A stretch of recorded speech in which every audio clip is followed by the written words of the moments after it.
I am an African. Yeah, I think for me, my concluding question would be just to wrap it up in a neat bow, because I think it's a personal question, because I have family members that do want to get vaccinated and friends that do want to get vaccinated.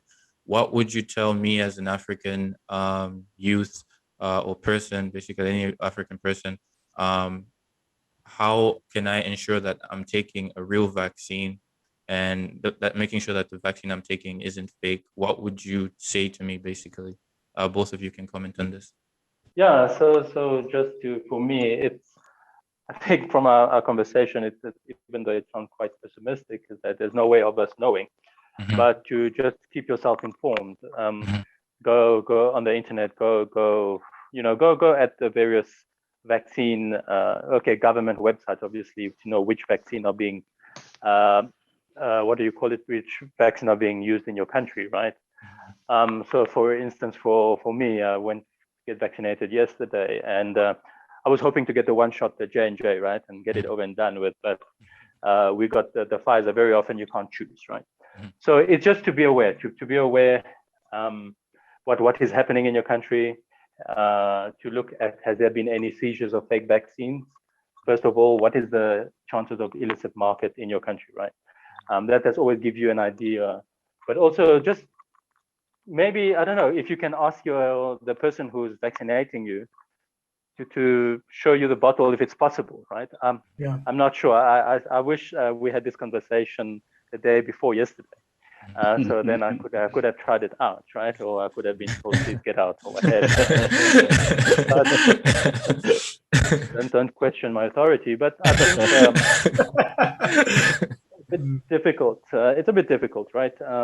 As somebody who's going to receive it, just trust your healthcare. For me, it will be go to those that registered healthcare that are licensed and stuff like that to do the vaccination, right? And there's if it's at the government site or private site or whatever it is, then you know that there's a very high likelihood that these vaccines are real vaccines, right? But also check around, keep reading, keep looking at it. But also, I think at the end of the day is to be aware, to be able to share the information, and to trust, right? I mean, that's the biggest thing we have, trust. Trust in our government, right? That's what they always tell us before they want us to vote for them, right? But yeah, I mean, unfortunately, I don't have a solid answer to that.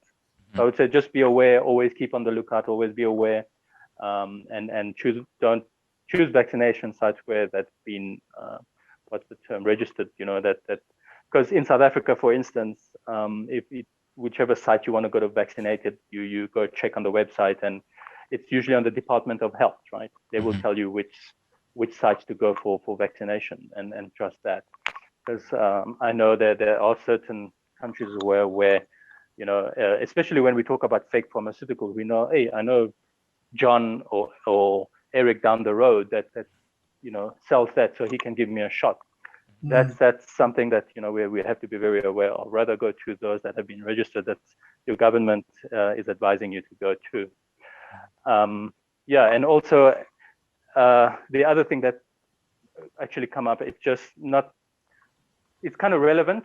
It's that please be careful of, because now with this, I've seen in certain countries that people are just wanting to get the vaccination card. We've seen the vaccination card on the black market, right? Where you can buy a vaccination card without having taken the vaccines, right? So these are also other things to be aware of.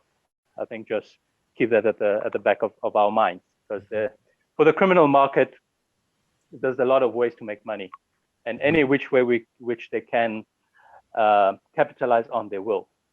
So for me, it's be aware, do your research, and trust.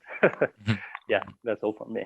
That's true. Well, does Dr. Craig Moffat want to add to that, or? Yeah, I mean, Rick has encapsulated everything. Just the one thing that I would say is that in the Uganda example of yesterday, what was found out, what they said that can help people is that if these fraudsters, they're targeting people looking to pay for immunization, right?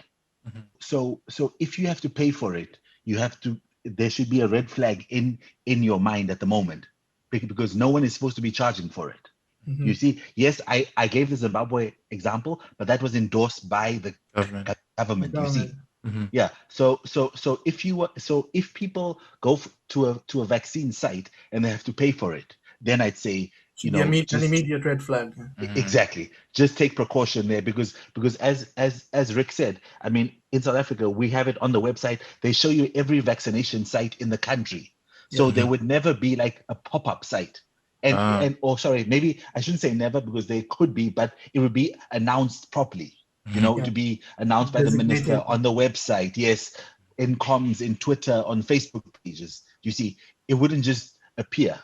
So just take care that if or for instance, I mean, we have age groups. I mean, our age group is supposed to be vaccinated now. If you are 25 and they're offering you a vaccine now in South Africa, you can't get it. And if you are getting it, then you should worry. Yeah. You see, so in your countries, it may be the same as well. That the prescribed age group is maybe 20 to 40 or whatever, and you are 18. You can't get it, or you shouldn't be able to.